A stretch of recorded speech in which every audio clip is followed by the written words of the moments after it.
So next blue star அப்படின்னு படத்தில் வந்து பேர் எடுத்தாலே எல்லாரும் சொல்கிற ஒரு கதாபாத்திரம் சாம். சாமோட வெற்றி வந்து வேற லெவல் வெற்றி, எல்லாருமே கொண்டாடுற ஒரு வெற்றி அப்படின்னே சொல்லலாம். Prithvi, please share a few words. எப்படி ஃபீல் பண்றீங்க அப்படின்னு சொல்லுங்க. ரொம்ப சந்தோஷமா இருக்கு. சக்சஸ் மீட் இது வந்து நிறைய டிவியில் பார்த்துருக்கேன், பேப்பரில் பார்த்துருக்கேன். இன்னைக்கு இந்த மேடையில் நானும் ஒரு பாட்டாக இருக்குது, ரொம்ப சந்தோஷமா இருக்கு. இந்த சக்ஸஸை டேஸ்ட் பண்ணுறதுக்கு 18 வருஷம் ஆயிருக்கு. ஸோ 2006 என்னோட முதல் படம் ரிலீஸ் ஆச்சு, ப்ளூ ஸ்டார். இந்த படத்தை பற்றி எனக்கு மட்டும் இல்லை, எல்லாருக்குமே ரொம்ப ஸ்பெஷலான படம். ஃபஸ்ட்டு டே வந்து ரோகிணி தேட்டரில் வந்து பார்த்துட்டு வெளியே வரும்போது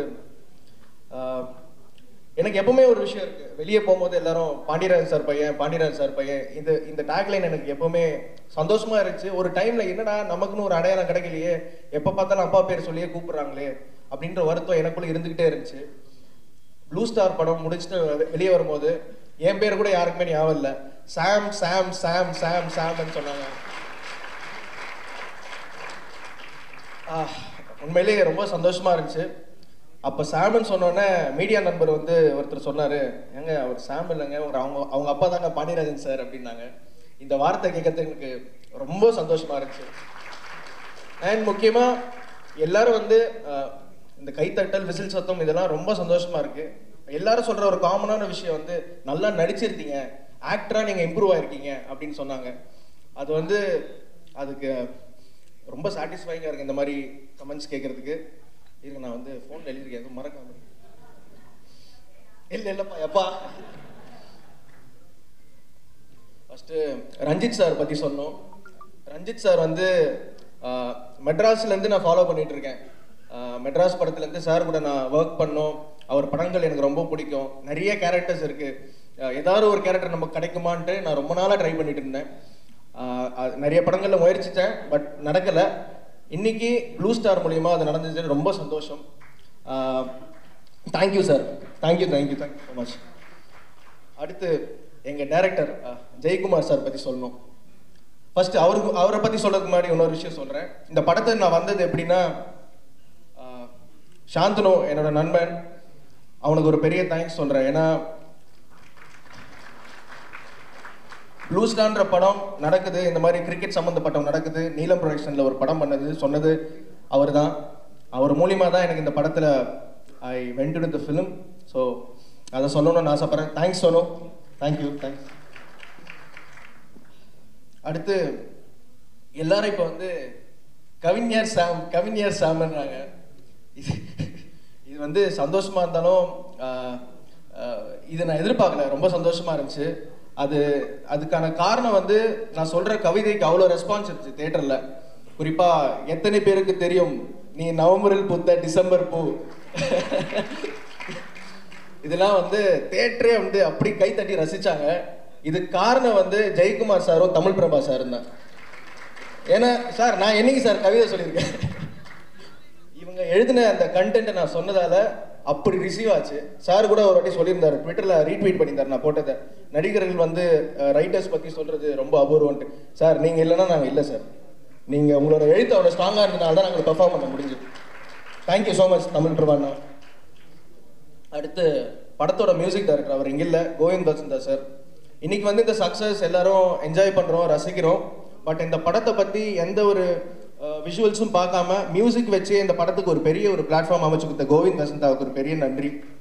ஏன்னா ரயிலின் ஒலிகள் இந்த பாடல் தான் எங்களுக்கு ஒரு ஒரு ஹூக்காக இருந்துச்சு படத்துக்குள்ள எல்லாரும் கூட்டு வர்றதுக்கு. அந்த வகையில் அவருக்கு பெரிய நன்றி. அடுத்து எங்கள் டைரக்டர் ஜெயக்குமார் சார் பற்றி சொல்லணும். அசோக் கூட ஒரு மேடையில் சொன்னேன். அவரை பற்றி சொல்லணும்னா முரட்டுத்தனமான ஒரு ரவுடி குழந்தைன்னு சொல்லலாம். அவர் ரொம்ப pure at heart. Ranjith sir சொன்னார், டே அவன் திடீர்னு கோவப்பட்டு கை விட்டுருவான்டா, எப்படி அவங்களாம் திட்டுறானா அப்படின்னாரு. சார் நீங்கள் சொல்லி தான் சார் அப்படி ஒரு கேரக்டரே எங்களுக்கு தெரியும், ரொம்ப குழந்தை மாதிரி எங்களை ஹேண்டில் பண்ணார் சார் அப்படின்னு சொன்னேன். Thank you Jai sir, thank you so much. அடுத்து இந்த படத்தோட ப்ரொட்டாகனிஸ்ட் அசோக் செல்வன். உண்மையிலே சொல்கிறாங்க, ரொம்ப சந்தோஷமாக இருந்துச்சு. நானும் அவரும் ஒரே வயசு தான், பட் உண்மையிலே ஒரு அண்ணன் தம்பி மாதிரி படத்தில் இருந்தோமோ இல்லையோ நாங்கள் பழகும் போது இருந்துச்சு. தேங்க்யூ அசோக். ஏன்னா ஒரு வாட்டியும் நடிக்கும் போது இப்போ இது என்னாலும் கொண்டாடுறோம், சந்தோஷமாக இருக்குது. பட் நடிக்கும் போதே ரொம்ப எனக்கு கான்ஃபிடன்ஸ் கொடுத்தது அசோக் தான். ஒரு வாட்டி ஒரு சீன் நடித்து படத்தில் ஒரு ஷெட்யூல் முடிஞ்ச போதும், மச்சான் அவசரப்படாத, இந்த படத்தில் ஒரு நல்ல பேர் கிடைக்கும், ஒரு பிரேக் கிடைக்கும், அவசரப்பட்டு எதுவும் பண்ணாத, என்னை நம்புன்னு சொன்னான். So thanks Ashok, thank you so much. And அவன் வந்து ரொம்ப செல்ஃபிஷான ஆக்டர் கிடையாது. அவனை பற்றி மட்டும் யோசிக்க மாட்டான், கூட இருக்க ஆக்டர்ஸ் பற்றி யோசிப்பான். ஸோ அது எல்லாரும் பண்ணுறாங்கன்னு தெரில. தேங்க்யூ மச்சான், தேங்க்யூ. அடுத்து மற்ற நடிகர் ஃபஸ்ட்டு முடிச்சிடுறேன். அடுத்து எங்கள் அம்மா நடித்த லிசி மேடம், அப்புறம் திவ்யா அம்மா, அவங்கள பற்றி சொல்லணும். உண்மையிலே எங்களுக்கு நடிக்கும் போது எங்கெல்லாம் அந்த கேரக்டர்லாம் மறந்து அப்படியே ஒரு அம்மா கிட்ட ஒரு பையன் என்ன ஒரு அஃபெக்ஷன் செலுத்துவானா அந்த மாதிரி தான் இருந்துச்சு. அம்மாவை நடித்த லிசி மேடம், அப்புறம் குமரவேல் சார், அப்புறம் எங்கள் டீம் நிறைய பேர் இருக்காங்க. Tharun, Sudha, Dhamu, Sadagopal, sorry Nandagopal sir. So எல்லாருக்கும் பெரிய நன்றி. நான் நிறைய டைம் எடுத்துக்கிறேன் நினைக்கிறேன். சாரி கைஸ், யாராவது மறந்துட்டா.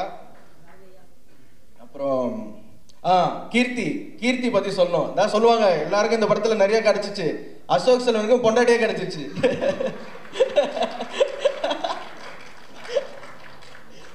So thank you so much. And இந்த படத்தில் த்ருவ்னு ஒருத்தர் வந்து ஒர்க் பண்ணார். எப்படி ஒரு ஸ்டண்ட்டுக்கு ஒரு சாங்க்கு ஒரு கொரியோகிராஃபரோ, ஸ்டண்ட்டுக்கு ஒரு ஸ்டண்ட் மாஸ்டரோ, ஸ்போர்ட்ஸ் ஃபிலிம்னால அவர் வந்து ஒரு பெரிய பாட்டாக இருந்தார். அவருக்கு ஒரு பெரிய நன்றி. தேங்க்யூ த்ருவ். அடுத்து எடிட்டர், எங்கள் படத்தோட எடிட்டர் தாங்க ஸ்ட்ரென்த்து. நிறைய பேர் படம் முடிச்சுட்டு வந்து படம் சூப்பராக இருக்குது, டயலாக் நல்லா இருக்குது, ஸ்க்ரீன் பிளே நல்லா இருக்குன்னு சொல்லி கேள்விப்பட்டிருக்கோம். முதல் தடவை எடிட்டிங்காக அவ்வளோ கமெண்ட்ஸுங்க இந்த படத்துக்கு. இது யாரும் எதிர்பார்க்கல. ஒர்க் பண்ணுற எங்களுக்கு தெரிஞ்சோம். அவரும் சொன்னார், அசோக் எப்படி ஷூட் பண்ணும்போது சொன்னாரோ, படம் முடிச்சுட்டு விஷுவல்ஸ்லாம் பார்த்து அவர் சொன்னார். So Selva sir, thank you thank you so much. அப்புறம் கோச்சா நடித்த பாலாஜி பிரசாத், அவர் ஹீஸ் லைக் மை பிரதர், என்னோட நேபர் தான். ஸோ தேங்க்யூ ஸோ மச்ண்ணா, சூப்பராக பண்ணியிருந்தீங்க. நிறைய பேர் உங்க மேலே கோபமாக இருக்காங்க. தேங்க்யூ எல்லாரும் சொல்லி முடிச்சிட்டேன். ஓகே, ஸோ மக்களே தேங்க்யூ ஸோ மச் இவ்வளோ பெரிய ஒரு ரிசப்ஷன் கொடுத்ததுக்கு. அண்ட் முக்கியமாக நீலம் ப்ரொடக்ஷன்ஸ்க்கு ஒரு பெரிய நன்றி, லெமன் லீஃப் ப்ரொடக்ஷன்ஸ், கணேஷ் மூர்த்தி சார், சௌந்தர்யா மேம், அவங்களுக்கு ஒரு பெரிய நன்றி. ஏன்னா என்னதான் நாங்கள் நடித்து பர்ஃபார்ம் பண்ணாலும் அது கரெக்டாக மக்களுக்கு போய் சேரணும். அந்த வகையில் சக்தி ஃபிலிம் ஃபேக்ட்ரி அவங்க ஒரு பெரிய பார்ட் இந்த படத்தில். ஏன்னா கீர்த்தி சொன்ன மாதிரி அவங்க பண்ண படங்கள் சக்தி ஃபிலிம் ஃபேக்ட்ரின்னு ஒரு அவங்க லேபிள் போட்டாலே ஜனங்களுக்கு ஒரு நம்பிக்கை வருது, நல்ல படமாக தான் இருக்கும்ட்டு. இந்த படம் நல்ல படம் மட்டும் இல்லாமல் ஒரு வெற்றி படமாகவும் அமைஞ்சிருக்கு. Thank you so much. Thank you everyone. Thank you so much. Thanks. Thank you Sam. You deserve all this. So அடுத்து